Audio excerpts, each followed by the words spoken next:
Olá, meu nome é Carolina Azevedo e nós estamos aqui para mais um episódio do podcast Recomeçar.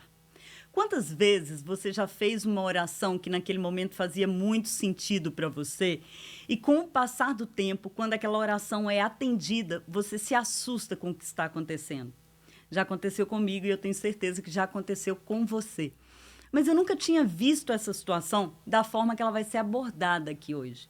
O testemunho de hoje é um testemunho que impactou muito a minha vida e que eu tenho certeza que vai impactar a sua também.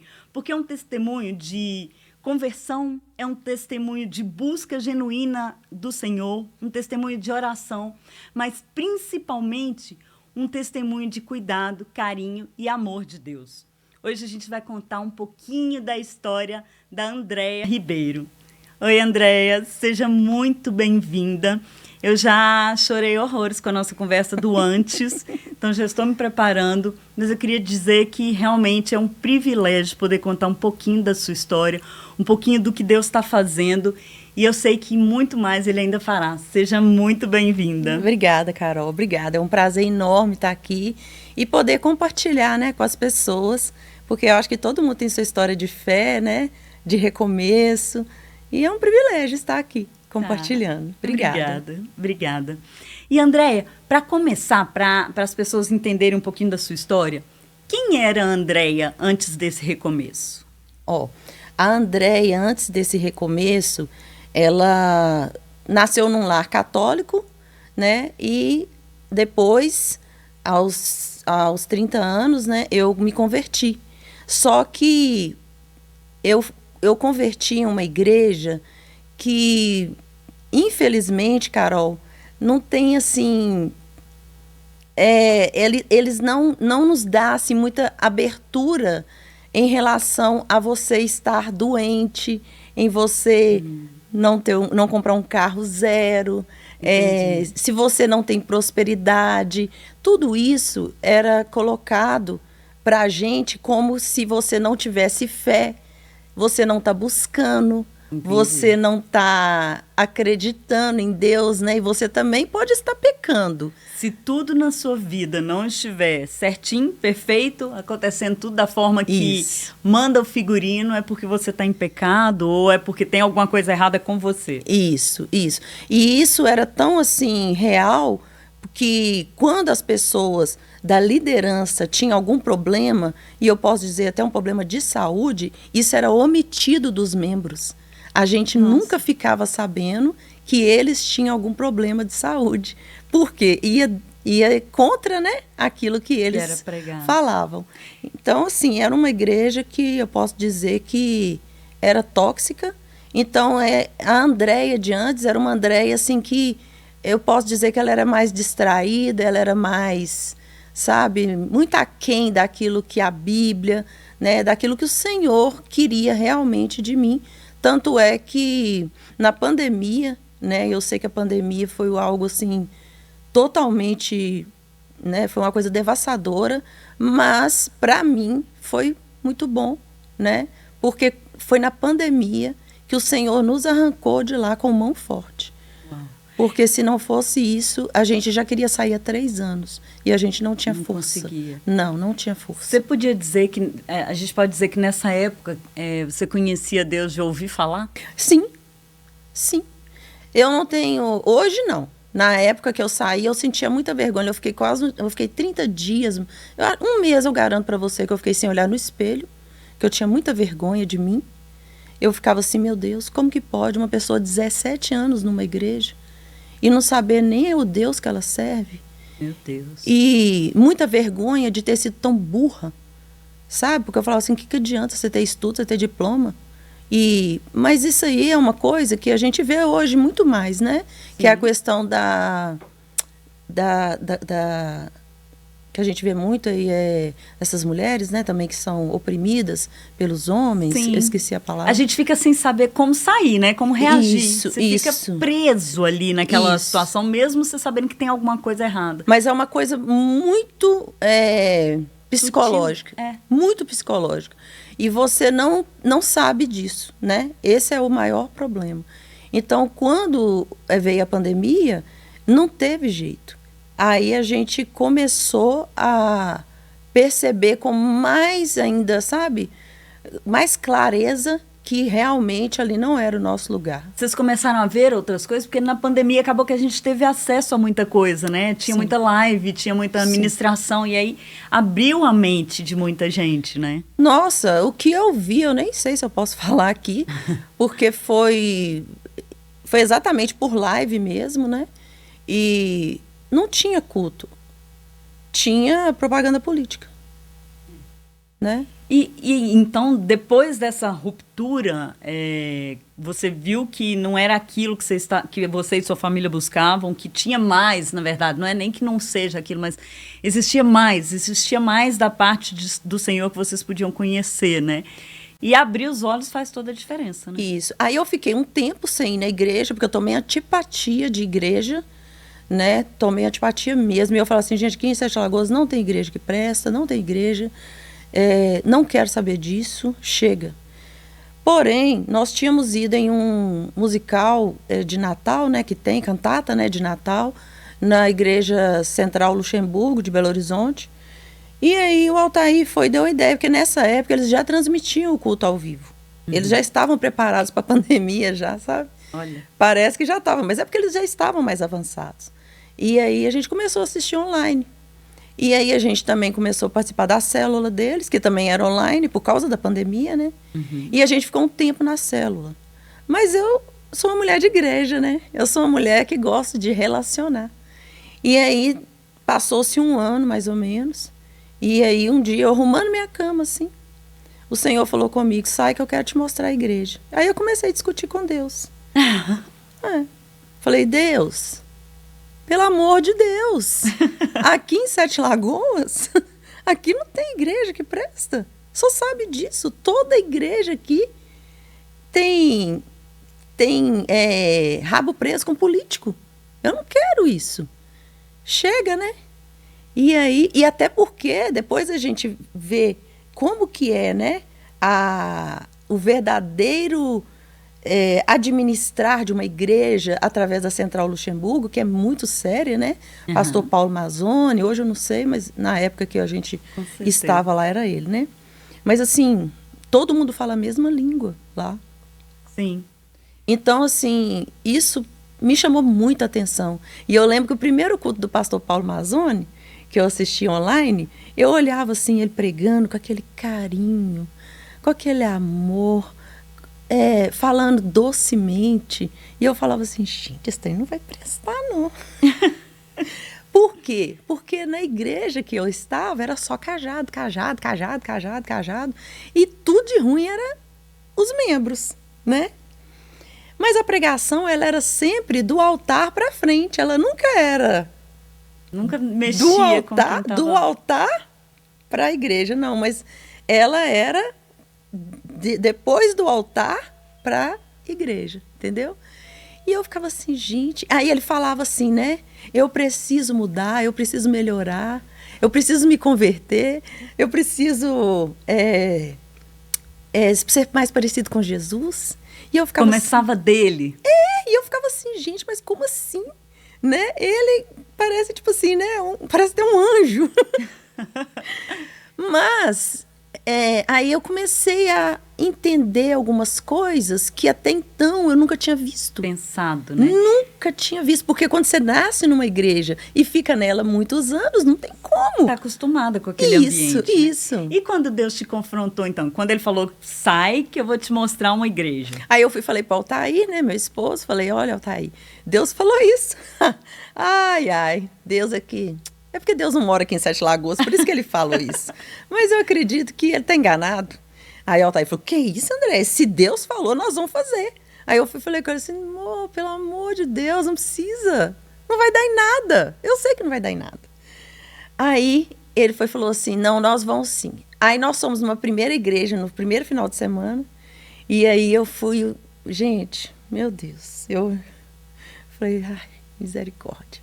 Quando eu saí lá fora, assim, Carol, eu olhei pro céu e falei assim, falei com você. Falei com você que aqui não tem igreja que presta, não falei? Tá. Aí na outra semana fomos numa igreja de uma pastora, amiga, que era dessa igreja também, junto comigo, e que foi para outra igreja. E ela nos recebeu muito bem e tudo. Aí, quando foi na hora que acabou o culto, a gente saindo assim, ela foi e me perguntou, e aí, André, você gostou? Aí eu olhei assim para ela, assim, eu falei assim, pastora, você me perdoa, porque crente não pode mentir, mas eu não gostei não.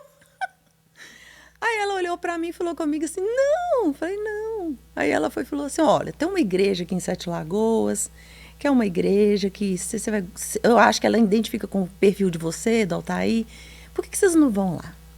Aí que ela indicou a igreja que eu estou hoje, né? E aí eu cheguei lá, e aí, assim, era muito parecido com o Paulo Mazzoni, com a igreja, a questão do acolhimento, né? A questão das palavras, e também do ensinamento, que era o ensinamento mais bíblico possível. Não tem aquele negócio de eu acho. Eu acho. Não, a Bíblia. Né? Eu lembro até que o pastor falava assim, que se você não estiver satisfeito, discute com Jeová. Eu lembro muito bem dele falando isso. Então, eu me adaptei. Você se sentiu em casa? Muito, muito em casa. E eu lembro, Carol, que no dia que eu fui nessa igreja pela primeira vez, quando eu estava no louvor, aí eu já começava, ai meu Deus, aqui que é meu lugar. Aí parecia assim que tinha um capetinha de um lado e um anjo do outro.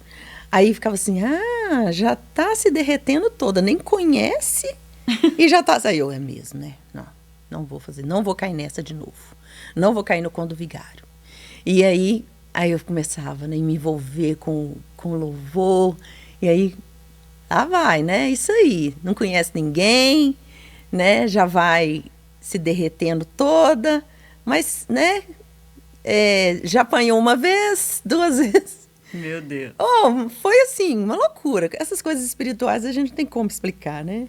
Mas você se sentiu em casa lá mesmo? Muito. E optaram por ficar, você e sua família? Isso. Aí eu fiquei naquela luta, né? Fica, não fica, fica, não fica. Tipo assim, fico feliz ou não fico, entendeu? Eu tava muito assim, sabe? Aquela confusão, né? De sentimentos. Mas aí começou aí, eu e o Altair, primeiramente. E a gente não falava nada, porque as minhas 2 meninas ficaram tão traumatizadas com a outra igreja, que elas falaram assim, mãe, nem me convida. Não quero ir. Nem me convida. Meu Deus. Bom. Aí, mas eu e o Altair, a gente ficava tão alegre. E a gente falava assim, quando a gente estava indo, me alegrei quando disseram, vamos à casa do Senhor. A gente falava isso no carro, né, quando a gente estava indo. E assim, a gente não estava fingindo nada, né? E a gente também não queria que elas achassem que a gente estava fazendo aquilo por causa delas. Mas era claro. Era real, né? Era nítido. Aí a gente marcou uma conversa com o pastor. Aí a minha filha mais velha falou assim, eu vou para poder ver, saber onde é que vocês estão pisando. Não vou falar nada, não vou discutir, mas eu quero participar. Aí realmente a gente foi. E eu lembro que esse pastor falou assim com ela, assim, e você, não sei o que, conversou um pouco com ela. Ela falou assim, não, pra mim tá tranquilo, eu vou ficar em casa mesmo, sei o quê. Aí ele falou assim, eu não dou 1 mês, você vai estar abrindo o culto aqui para nós. Aí ela riu. E como de fato aconteceu o que ele falou. Glória a Deus. E as minhas meninas são apaixonadas com a igreja, com as pessoas, né? Como que a gente fala? Com o corpo, né? Sim. E porque realmente é difícil, né? Quando você está num lugar que te abraça, que te acolhe, e você também faz a sua parte. Sim. Porque existem muitas pessoas que querem somente ser acolhidas, mas elas também nem aproximam. E ainda, exato, tem as que não se deixam ser acolhidas. Isso, né? Eu costumo dizer que elas recebem o amém pelas costas, né? Quando o pastor já está encerrando, ela já está, né? A gente está pensando em levantar da cadeira, ela já está lá na casa dela. Então, assim, são pessoas que não se envolvem, que não... Mas elas querem a atenção, só que eu não consigo nem ver ela. E foi nesse momento de adaptação, quando vocês já estavam lá, quando vocês começaram a conhecer mais da palavra verdadeira do Senhor, que vocês já se sentiam acolhida, que começou o seu recomeço? Isso. A situação que te levou, na verdade, ao recomeço? Isso. Aí, quando eu estava lá, aconteceu uma reviravolta na prefeitura em relação aos postos de saúde, porque alguns postos se tornaram só de vacinação e outros ESF. E aí eles me comunicaram que era para poder eu ir no ESF, próximo da minha casa, para poder, passar, né, minhas coisas para lá e tudo. Aí eu tive lá e a enfermeira falou comigo assim, se você tiver algum exame recente e tudo, você traz para mim. E realmente eu tinha um exame recente de mamografia. Quando eu cheguei lá, e aí eu mostrei para ela essa mamografia. E ela falou comigo assim, na hora que ela olhou. Ela falou, você tem um nódulo? Eu falei, tenho, esse nódulo já tem uns 5 anos que eu tenho ele, que eu sinto ele. Aí ela falou assim, mas como que você tem um nódulo e você já foi no mastologista? Eu falei, não. Quem olha esse nódulo é o ginecologista, o ginecologista do posto lá de saúde. Ela falou assim, menina, essa mulher ficou tão brava, mas ela ficou tão brava, que depois ela até falou comigo assim, mas eu não tô brava, não é com você não, eu tô brava é com o médico, porque ele sabe que você tem 4 mastologistas à sua disposição no SUS, e ele não tem nada que olhar nódulo. Ele não tem nada a ver com nódulo. Quem olha, responsabilidade dele. Quem olha nódulo é mastologista. Aí, só que eu estava tranquila porque a mamografia, durante anos, falava que ela era benigno. Benigno é benigno, é tudo que você quer ouvir, né? Vai embora. O médico falou que é benigno, eu vou ficar discutindo com ele. Tá. Então, ela falou comigo assim, eu vou te encaminhar com urgência para um mastologista. Tá. Aí caí na mão da doutora Renata Bruno. E a consulta com ela foi totalmente diferente. Ela pegava no nódulo, sentia o nódulo e ela falava comigo assim, esse nódulo realmente, ele parece benigno e tudo, eu tenho 20 anos de profissão, mas eu não posso confiar na minha experiência. Né? Quem vai falar se é, se não é um exame. Um exame. Aí nós fizemos mamografia de novo, fizemos ultrassom, fizemos biópsia de punção. Aí ela falou comigo assim, esse nódulo está me desafiando. Vamos tirar ele? Vamos tirar. Para mim foi ótimo, porque me incomodava. Aí marcamos, e aí que vem o X da questão agora, que é a questão do tirar. Quando nós tiramos ele, quando você tira em um hospital particular ou convênio, eles dão o material para a sua família levar para a biópsia. Sim. No SUS, não. Você nem vê. Eu estava sedada, então eles mandaram para a biópsia, então eu nem sabia que tinha biópsia, nem... Quando foi no dia que marcou para tirar ponto, aí eu fui lá para tirar o ponto. Eu fui para tirar ponto. Só isso? Tava tudo bem? Fui sozinha. Quando eu cheguei lá, não era a doutora Renata, era um outro médico. E aí, esse médico veio, tirou os pontos, depois ele virou para mim e falou comigo assim, você viu sua biópsia? Eu olhei para ele assim, biópsia? Sua biópsia do nódulo. Falei, não, tô nem sabendo. Ele falou assim, pois deu positivo pro câncer de mama. Falou assim. Isso. Carol, foi um tiro na cara. Assim. Eu sei que não existe jeito de falar. É uma coisa muito delicada de qualquer forma. Não tem um jeito mais agradável de dar uma notícia Não existe, mas assim, pra mim que não estava esperando, né? E aí, eu entrei em choque. Em choque mesmo. Hoje eu sei o que é entrar em choque. Você não ouve, você não fala, você não raciocina, você só está existindo. Entrei em choque dentro do consultório desse médico. E eu lembro de eu tentando falar as coisas comigo, que você fica meio zen. Aí eu ouvi assim, eu sabia que ele estava falando, mas eu não estava nem entendendo. Para mim, ele estava falando tudo embolado. Aí ele chamou uma enfermeira, pediu para a enfermeira me levar lá para fora para cuidar de mim, porque ele precisava continuar o serviço dele. Uhum.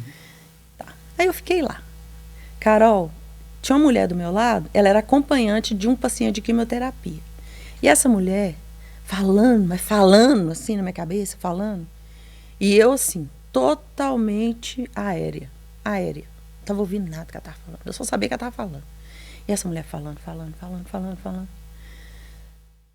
Aí acho que passou mais ou menos uns 15 minutos, 20 minutos. Eu olhei assim pro teto e eu falei com Deus assim, Deus...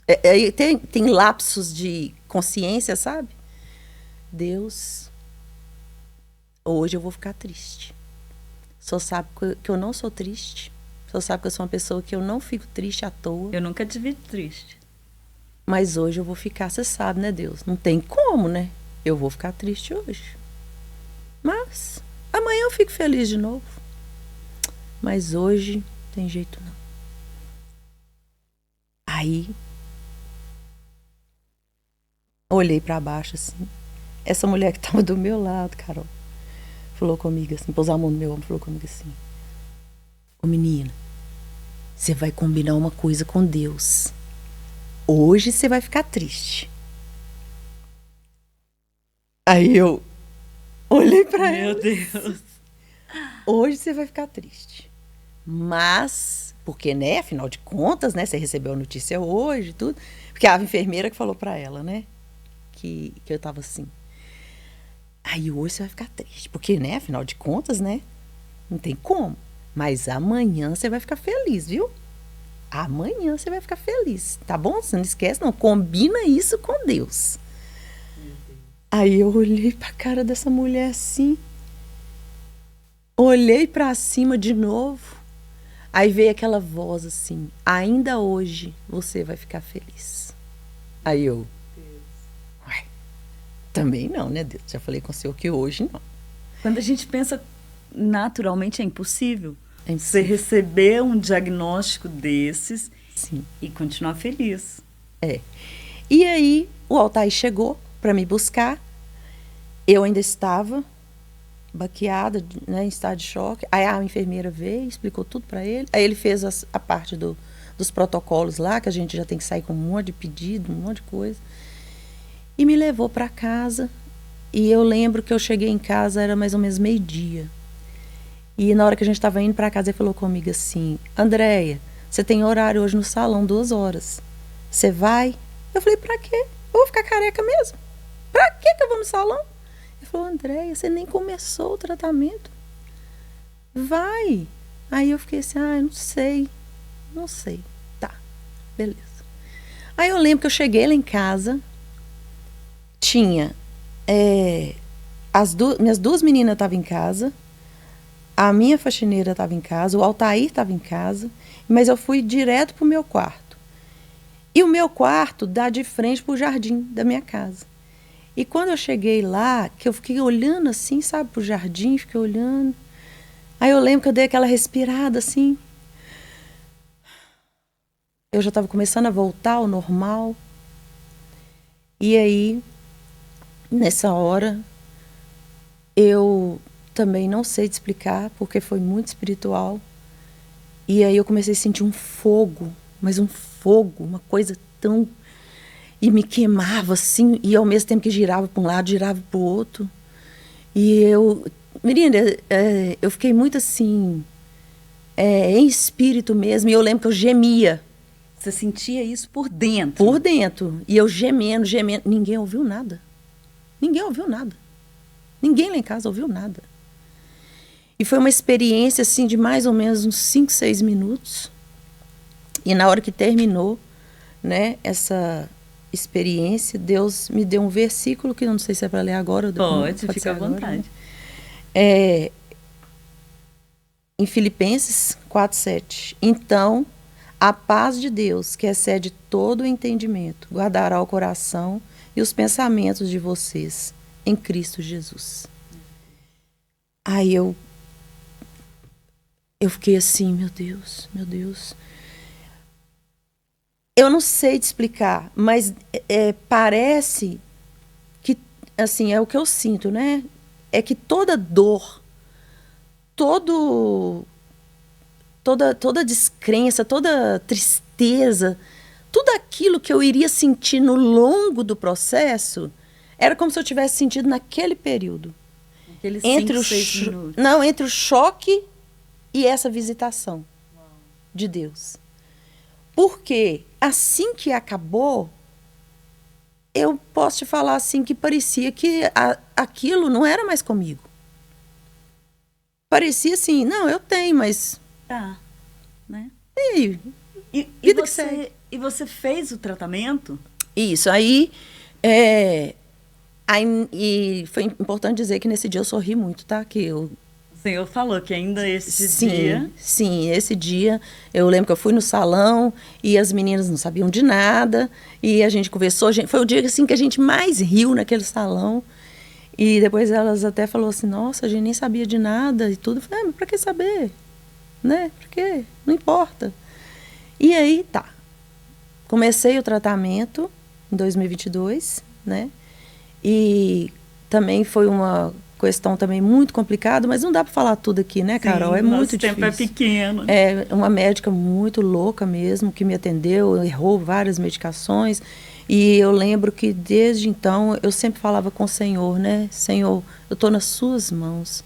Aí veio a questão da medicação judicial. Tomei essa medicação por mais de um ano.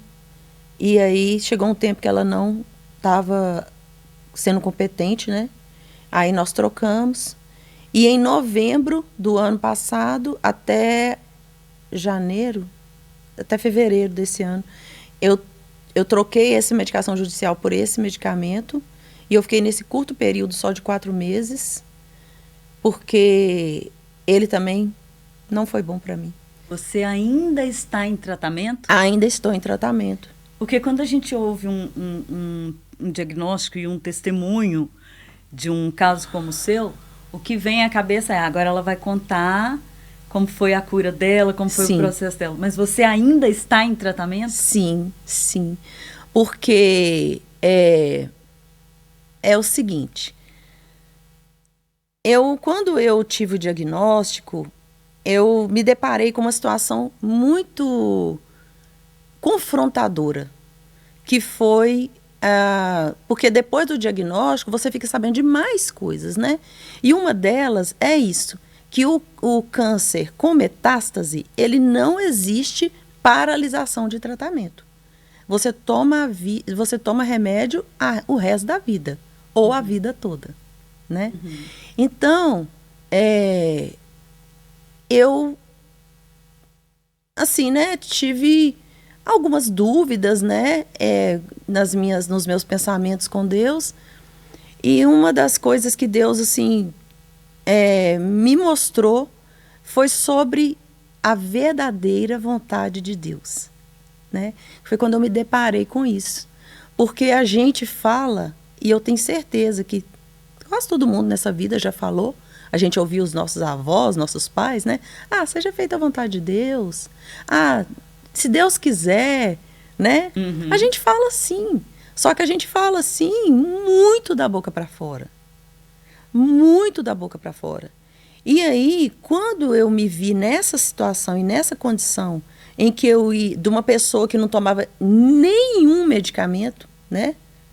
Porque eu sempre fui muito disciplinada, né? Ia na academia, nunca comi besteira, essas coisas assim. Comia, mas não exageradamente, né? Sempre fiz muita questão por comida de qualidade. Mas, por que eu, né? Logo eu. Mas, eu descobri que a pergunta não é o porquê. A pergunta é para quê. Porque quando você pergunta por quê, você nunca vai ter resposta. Porque a gente quer saber tudo e tem coisas que nós não vamos saber. Não tem jeito, você não vai saber. Agora, quando você pergunta para quê, aí o Senhor começa a te mostrar o para quê. E qual foi o seu para quê? O meu para quê foi várias coisas. Começando de mim mesma, claro, né? A mulher tem que dar conta de tudo. A mulher tem que fazer tudo. A mulher tem que... a mãe não pode adoecer. A mãe não pode estar desanimada, não pode estar cansada, né? A gente é muito isso, né? Como mãe, dona de casa, a gente é muito isso. E existiam dias que eu via as coisas que tinha que fazer eu queria fazer, mas o corpo não obedecia. Conseguia, né? Não conseguia. E esse foi posso falar com você que foi o meu primeiro desafio. E aí, eu comecei a me conhecer e a me respeitar. Mas só que isso levou tempo, né? E então, quando eu fui me deparando com essas situações, aí, no você se conhecer também, Carol, você torna as coisas mais fáceis. Até para você mesmo. Verdade. Né? Então, quando você se conhece, você já evita muita coisa. Muito desgaste, né? Muita dor. Sim, é o que eles falam, né? Que a gente fica mais velho, mas ganha de presente a maturidade, né? Nem tudo abala a gente, né? É verdade. Mas, enfim, foi uma mistura da verdadeira vontade de Deus na minha vida, né? E com o pra quê, igual você me perguntou. E aí, eu sou uma pessoa que você me conhece, né? Eu sou uma pessoa muito, assim, expansiva, eu não consigo ver uma coisa e não ir lá e não ajudar, eu não consigo. Aí, quando eu estava no meu período de quimioterapia, né, lá no salão de quimioterapia, eu lembro que as pessoas perguntavam se eu era enfermeira. Ai, meu Deus! E eu em pleno tratamento, né? Não sou enfermeira, não. Aí perguntava para as meninas que eram enfermeiras, né? Aí perguntava para elas, ela é enfermeira? Não, ela é enfermeira, não. Ela também é paciente. Porque você participava, né? É porque, assim, eu tinha, às vezes, dependendo da pessoa, principalmente quando era o primeiro dia da pessoa, e no primeiro dia, é um dia, assim, que você fica bem, a ficha cai mesmo, né? Aí você fica naquele ambiente que você nunca ficou, que você nunca foi, e aí você fica muito assim, né? Você fica meio perdido. E às vezes também você não sabe muita coisa. E uma das coisas assim que eu reparei muito lá é que as pessoas saem de lá, da químio, né, da sessão de químio, e voltam para uma vida normal. E tinha um moço lá, que eu conversei com ele falou comigo que ele levantava até parede no dia que eu fazia quimioterapia. E eu falei com ele, moço, mesmo que você esteja se sentindo bem, você não pode fazer isso. Dá um tempo para você, né? Porque lá na oncologia você descobre que se você tomar um remedinho, Carol, para dor de cabeça, ou às vezes para uma coriza, você precisa do repouso. Porque é nesse momento que seu corpo vai entrar em ação, juntamente com aquela medicação, para poder fazer o efeito e mais bem feito. Olha só. Mas a gente não. A gente toma o remédio. Quer levar a vida toda assim, né? Isso. E o repouso é muito importante. Por isso que tem gente que morre porque arrancou um dente. É, verdade. Que não faz, né? E, Andréia, infelizmente nosso tempo está acabando, mas eu queria saber, você ainda está no tratamento, como você falou, vai ser o resto da vida, mas você não usou o que te aconteceu como uma forma de tirar a alegria que vem do Senhor, que está na sua vida, né? O que você fala para quem está aí assistindo esse episódio, que está passando por uma situação difícil, ou está enfrentando uma doença, ou qualquer outra situação? O que o Senhor mais te ensinou com esse processo longo? Olha, o que o Senhor mais me ensinou é que, assim, eu não posso negar, é que quando eu falo de seja feita a verdadeira vontade de Deus, é isso. Porque enquanto você luta contra isso, você nunca vai descobrir. Você vai ficar na rebeldia, você vai ficar na tristeza, você vai ficar na melancolia, mas você nunca vai descobrir. A partir do momento que você começa a olhar de frente para isso, você começa a olhar e falar, não, mas peraí, existe um propósito para isso. Porque Deus não faz nada à toa e Deus não desperdiça nada. Deus não é igual a gente, que faz uma oração e que esquece o que pediu. Quando a gente recebe, aí o que acontece? Nossa, não é que Deus me atendeu mesmo? Mas você não pediu, né? Então, assim, uma coisa que eu posso falar para você também é a respeito de oração. Você ora por isso, Andréia? Olha, eu oro, mas eu oro assim, eu falo que eu oro com um pouco de vergonha, que eu falo assim, Deus, Senhor, se o Senhor quiser me curar, só pode me curar. Mas como eu respeito muito a sua vontade, né? Eu tenho um temor muito grande, então seja feita a sua vontade. Eu não posso ficar, Deus me cura, Deus, não, por favor, isso comigo não. Porque eu vou contra até aquilo que eu acredito. Porque você acredita ou não que a vontade de Deus é melhor que a sua? Acredito. Eu também acredito. Então, mas André, mas como que Deus vai te permitir uma doença? Ué, ele sabe das coisas. Ele sabe de tudo. Tem gente que fala assim comigo, assim, nossa, André, ainda bem que foi com você, porque se fosse comigo, eu não ia dar conta. Eu acho que se fosse com ela, né, é porque realmente ela precisava daquilo.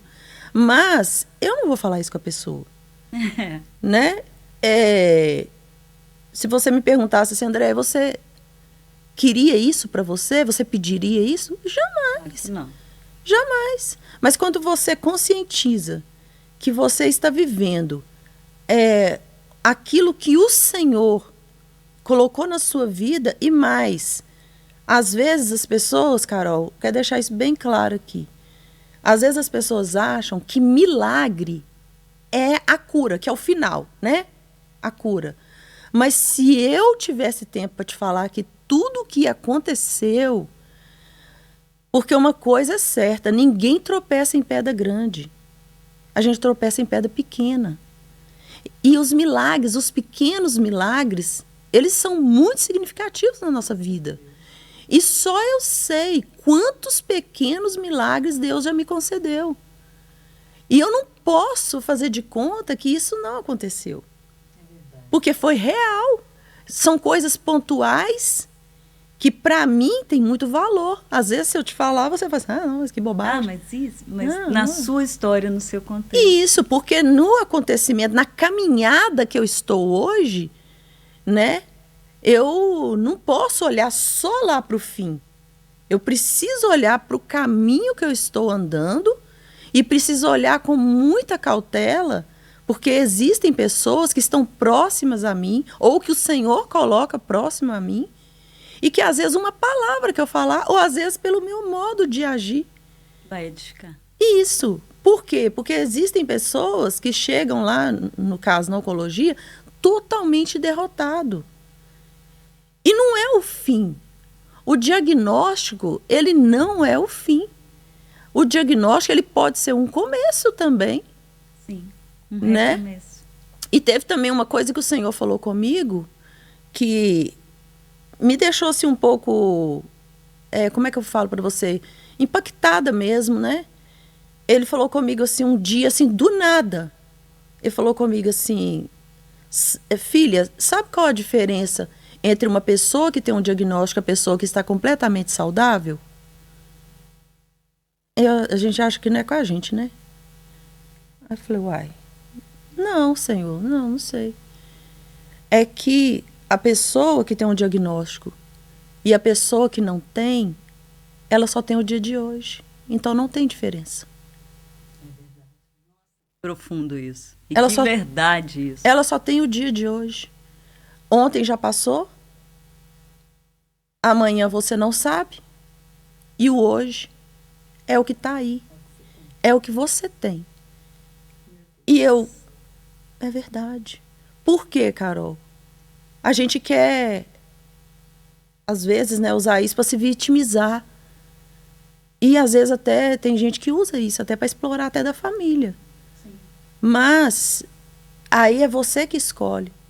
Se você quer uma vida pautada na sua crença, naquilo que você tanto acredita, ou se você quer se vitimizar, né, e usar isso, né, para outros fins. Meu Deus. Andréia, infelizmente nosso tempo estourou, mas eu te agradeço muito, muito, muito mesmo, porque são palavras difíceis de ouvir. A gente quer a vontade de Deus desde que ela seja igual à nossa, né? Mas foi assim, nossa, foi tremendo ouvir isso, que é algo que a gente ora todo dia, mas ouvir isso dessa forma foi tremendo. E eu te agradeço muito por ter se disposto a contar, por dividir com a gente o seu testemunho, que o Senhor te abençoe, que você continue sendo essa mulher incrível que você é, uma das pessoas mais alegres que eu conheço. Obrigada, Carol. Obrigada. E eu posso falar aqui só um minutinho? Claro. Eu queria muito, assim, atentar as mulheres, né, para... Eles falam muito de Outubro Rosa, mas o ano inteiro é rosa. Às vezes, você trabalha e você não tem férias em outubro. Vá nas suas férias, vai no médico, avalie. Porque quanto antes, melhor. Eu posso falar isso. Aquela pessoa que faz o tratamento e tem, né, a alta, é só para quem pegou no início. Entendeu? Então, assim, às vezes é uma doença que as pessoas têm muito medo. Mas é uma doença que hoje já é muito mais avançada em relação à pesquisa, né? Muita coisa, existem muitas medicações. Só que eu peço que elas fiquem atentas. Porque não precisa esperar outubro. Né? E nódulo, gente, é mastologista. Todo dia é dia de olhar, né? Todo dia é dia de olhar, todo dia é dia de se olhar também, né? É verdade. Obrigada, Andréia. De nada, muito Carol. Obrigada. Eu que agradeço pela oportunidade. Obrigada mesmo. Espero poder contribuir. Com certeza. E obrigada a você que acompanhou até agora. Espero que o testemunho, que a história da Andréia possa ter te abençoado. E eu te espero no próximo episódio.